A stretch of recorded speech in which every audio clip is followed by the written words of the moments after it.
You've probably heard the headline version of this story already. After invading Ukraine, Russia was kicked out of the global banking system. The West pulled the financial nuclear trigger. Game over for Putin. That's the version you see on TV, the simple one. But here's what almost nobody tells you. That same decision, the one meant to cripple Russia, also started a countdown on the American-led financial order. Not in theory, not in some vague future, in a very specific, measurable way. And if you care about your savings, your currency, your country's place in the world, you need to understand exactly what happened when the US and Europe turned a payment network into a weapon. On February 26, 2022, just 48 hours after Russian tanks crossed into Ukraine, Washington and Brussels did something no empire had ever done at that scale. They didn't send more troops. They didn't blockade sea lanes. They went after the plumbing of money itself. They pushed to disconnect major Russian banks from SWIFT, the Society for Worldwide Interbank Financial Telecommunication. It sounds boring, it's not. SWIFT is the nervous system behind your bank transfers, your importers' letters of credit, your country's trade flows. More than 11,000 financial institutions in over 200 jurisdictions rely on it. Roughly $5 trillion worth of payments are signaled over it every day. Notice that word, signaled. Because here is the first thing most people get wrong. SWIFT doesn't hold money. SWIFT doesn't move money. It moves messages. When a bank in New York needs to send $1 million worth of value to a bank in Tokyo, the actual funds move through correspondent accounts and central bank balance sheets. But the instruction, the secure, standardized, this account owes that account, that part runs over SWIFT. Think of it as the global money internet. Turn off the connection, and the banks are still alive. The accounts still exist. They're suddenly mute.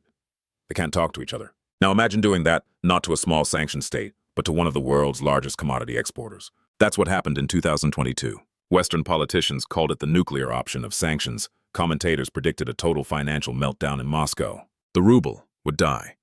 Russia's banking system would implode. Domestic unrest would force Putin to retreat or fall. That's what you were told. But if you fast forward 2.5 years, the picture looks very different. Russia didn't vanish from the global economy. The ruble didn't stay in free fall. Russian exports didn't drop to zero. In fact, Russian trade rerouted rather than disappeared. The channels changed, the currencies changed, the counterparties changed, but the flow continued. And outside the West, something even more important happened. Countries watched. They took notes, and they quietly started building exit doors from the dollar SWIFT system. Because if you're sitting in Riyadh, New Delhi, Brasilia, or Beijing, the lesson is brutally simple. If Washington can do that to Russia, what makes you think they won't do it to you? When your interests diverge, not because you defaulted, not because you lost a war, but because of policy disagreements. A security pact, an energy deal, a vote at the UN, one executive order in the Oval Office. And suddenly, your central bank reserves, painstakingly accumulated over decades, are frozen. Your major banks are cut off from global messaging. Your corporations can't settle trade. Your population faces a sudden shock. Once you see that clearly, you can never unsee it. And that's the moment when the financial weapon starts to backfire. This is not the first time a dominant power tried to turn its financial infrastructure into a geopolitical weapon. In fact, over the last 110 years, it has happened 4 times. Every time the same 5-stage pattern appears. A hegemon builds and controls the core financial system. It starts using that system as a tool of punishment. The targets scramble for alternatives. The bystanders quietly hedge their bets. The weapon loses power, and with it, the hegemon's dominance erodes. The empire thinks it's tightening the screws on its enemies. In reality, it's telling the entire world, don't trust our system, build your own. So when the US and EU moved against Russia's access to SWIFT, they weren't just punishing Moscow. They were sending a signal to every finance minister, every central banker, every sovereign wealth fund on Earth. Your money is not really yours if it lives inside our system. And the moment that realization spreads, the clock starts ticking. We've seen this movie before. When London weaponized its financial dominance in 1914, the pound didn't lose reserve currency status the next day. But 30 years later, at Bretton Woods, leadership had quietly shifted across the Atlantic. The dollar took the crown. When Washington froze Iran's dollar assets in 1979, the hostages eventually came home. But OPEC and other states started spreading their reserves across currencies and gold. When Washington imposed limited sanctions on Russia in 2014, Moscow didn't just complain. It spent 8 years rewiring its balance sheet away from treasuries and building backup payment systems. By 2022, those quiet preparations became the difference between collapse and survival. To really see the magnitude of what happened with SWIFT, you first have to understand the architecture of power behind it. SWIFT is headquartered in Belgium. On paper, it's a neutral cooperative. In practice, it is deeply intertwined with Western banks and Western law. Most large cross-border deals are still invoiced, cleared, or settled in US dollars. Those dollars run through correspondent accounts in New York. That's the choke point. If U.S. regulators say a bank is cut off from dollar clearing, SWIFT messages become meaningless. You can send the message, but no major institution will touch the transaction. So the sequence looks like this. The dollar sits at the center of trade and reserves. New York sits at the center of the dollar system. SWIFT is the standardized, secure language that financial institutions use to communicate inside that system. Control the currency, control the key clearing banks, and you effectively control the network. For decades, this was sold as a service to the world. You got a stable unit of account, deep, liquid bond markets to park your savings, predictable rules, and credible institutions. In exchange, you accepted that your global transactions would run through pipes, ultimately influenced by Washington and Brussels. As long as those pipes were seen as neutral infrastructure, everybody was happy. But the moment you turn that infrastructure into an explicit weapon, you force every rational actor to ask a new question. How do I reduce my exposure to this? That's exactly where we are now. In the next part, we'll walk through the 4 historical precedents and the 5-stage pattern in detail, and then map it onto what's happening right now with the dollar, SWIFT, CIPS, BRICS, and gold. Because this isn't about theory. It's about a transition you're living through in real time, whether you see it or not. To understand why the SWIFT weapon is now backfiring, you need to understand one thing. This isn't new.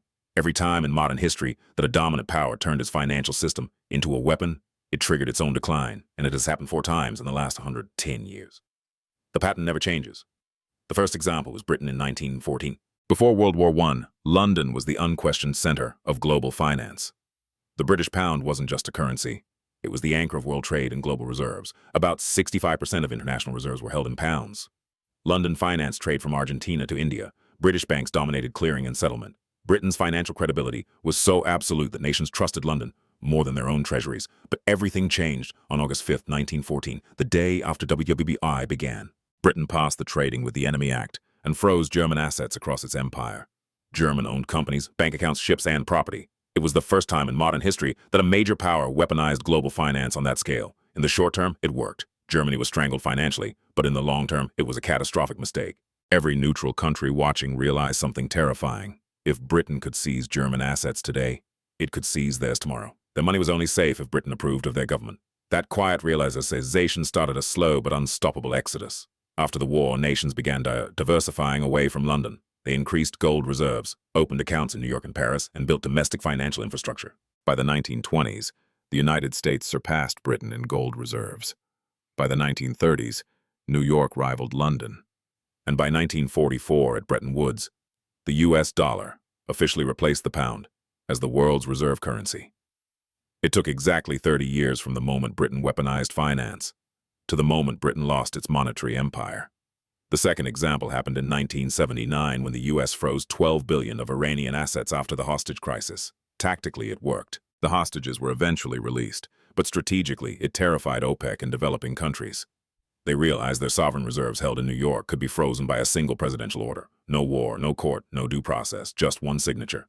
Throughout the 1980s and 1990s, OPEC states reduced their dollar exposure. The dollar's share of their reserves dropped from about 85% to around 70%. Gold holdings increased. More reserves were stored in Europe and Asia. Countries diversified into Deutsche Marks, yen, and Swiss francs. The U.S. won the immediate diplomatic fight with Iran, but it triggered the long arc of de-dollarization.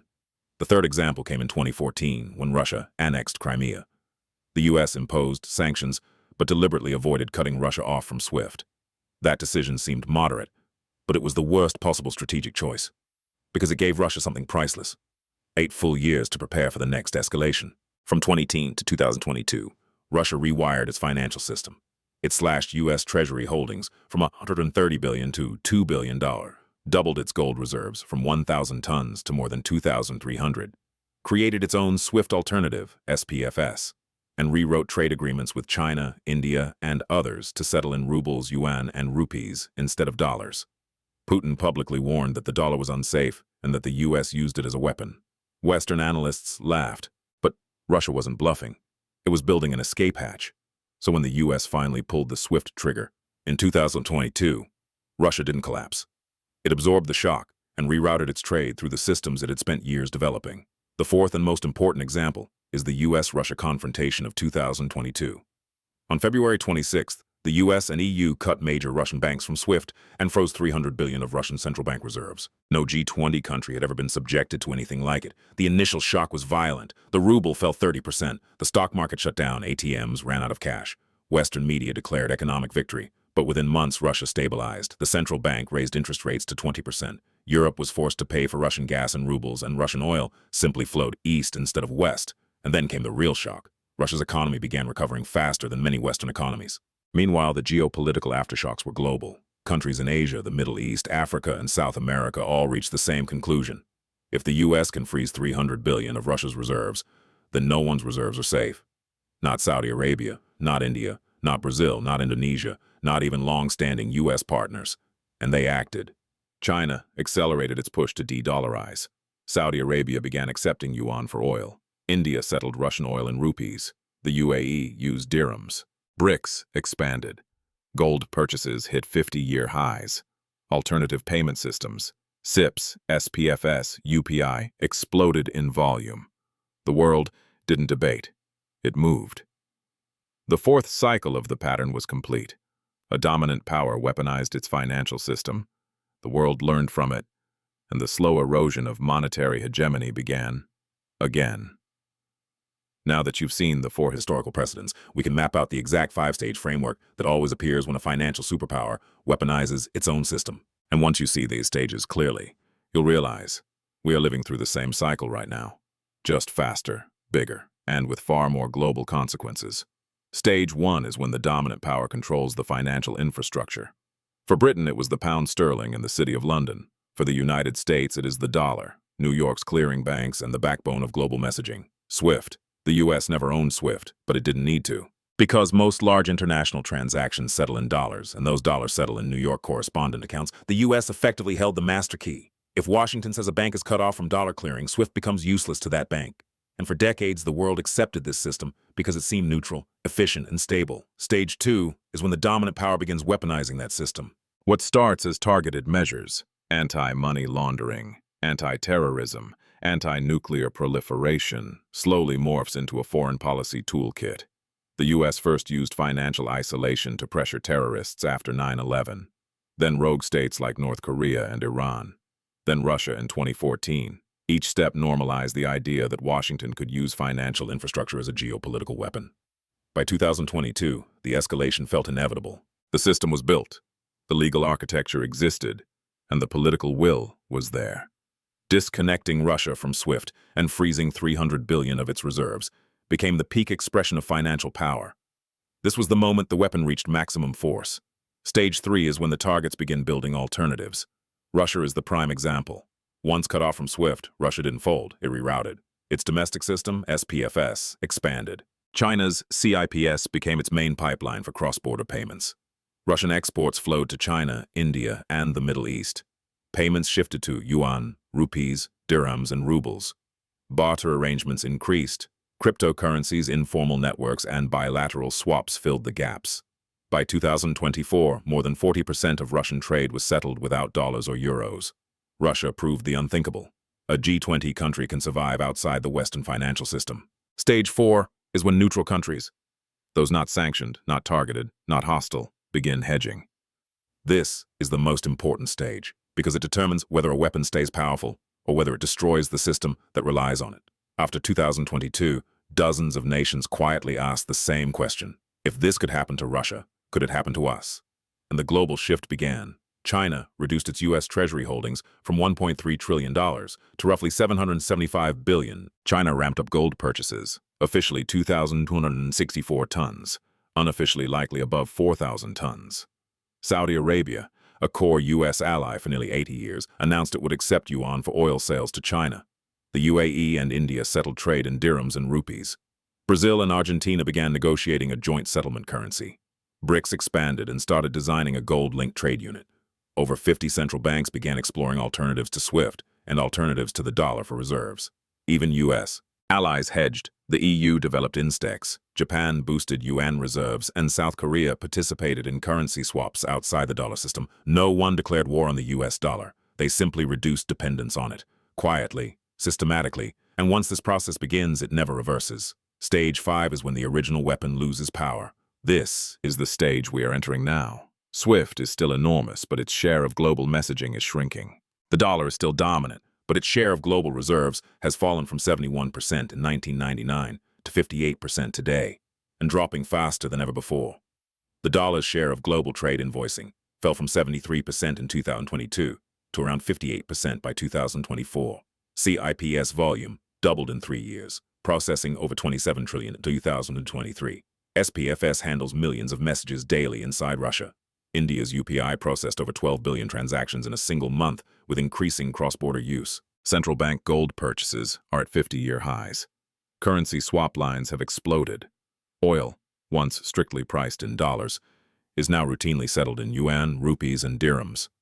All of this is driven by a single realization that spread worldwide after February 2022. Reserves held in the US-controlled system can be frozen. Access to SWIFT can be revoked. The dollar can be used as leverage.